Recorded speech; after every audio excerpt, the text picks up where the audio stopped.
생각하는데 어쩌면 내 맘인데 왜 내 맘대로 할 수 없는 건데 밀어내.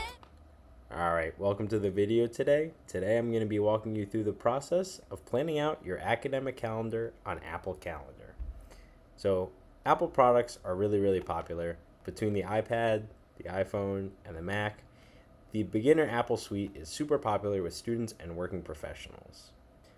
But one of the things that I don't think gets enough love is the Apple Calendar, which is actually really useful and an easy way to organize yourself across devices. So let's get started.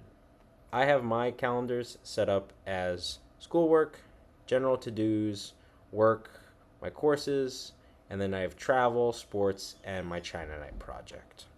Splitting them up in this way is an easy way to organize them by color recognition. It's also really easy to isolate the views so I can see exactly what I have for work one day or China Night or schoolwork. For our purposes, you can just start with schoolwork, courses, and to-dos. So I actually like to split my schoolwork and my courses into two categories for a pretty good reason. Courses are where I put all my repeating courses just so I know where they are on my schedule.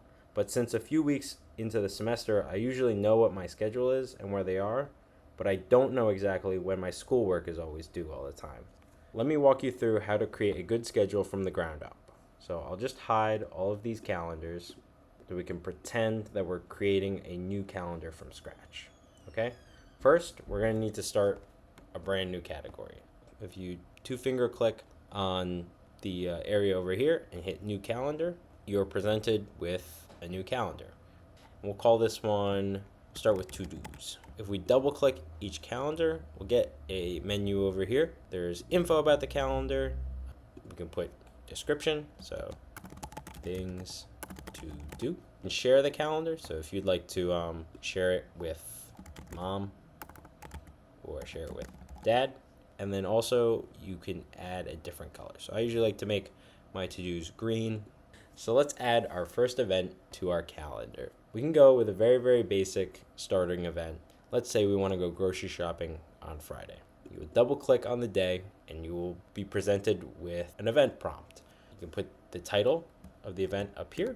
You can select which calendar to put it in. You can add a location. Our purposes, we're at ShopRite. We can edit the time right here. Maybe 9 o'clock's a little too early, so let's do 11 a.m. 1 hour is not really enough time, so let's do 1 o'clock p.m. If we select the day, go into the day, we can see now we have grocery shopping from 11 a.m. to 1 p.m. We can select it up here, and we can see all the information, right? You know, we need to get bread, it's at ShopRite, and yada yada. That's a one-off event. If we wanted to do something like a repeating event, we could add that as well. So let's say on Sundays, we like to go to church. And we can see here, we can add a repeating tag. So if we do a repeat tag, now we have church every week, forever. So courses, like I explained before, is our category for putting the real class time. This is gonna kind of involve what we already did with our to-do list. We have a biology class, 8:30 in the morning to 9:50.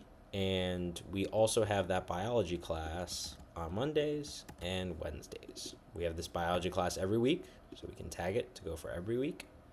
A lot of Rutgers buildings don't necessarily need direct locations.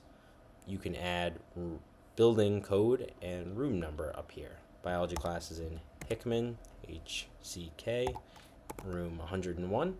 So that's not necessarily going to come up on the address list up here, but it will still recognize it. Of course, repeats every week.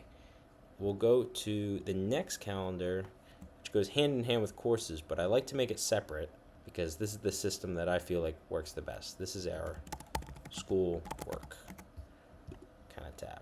I usually like to make this one red. We have a bio test. I like to use this all day feature. So this all day feature, especially when you get a very crowded calendar, it bumps it up to the top of your little stack here. We could also set, let's say that our lab reports are due the following Monday all the time. Put that all day, and then we can also set that to repeating every week. So as you can see, Apple Calendar gives you a ton of different features that you can kind of creatively use to build out a pretty decent schedule. There are all sorts of things you can do with the Apple Calendar, and hopefully this video has helped you gain an appreciation and the basic tools to put together your own schedule. 이미 난 나 같다고 생각하는데 어쩌면 내 맘인데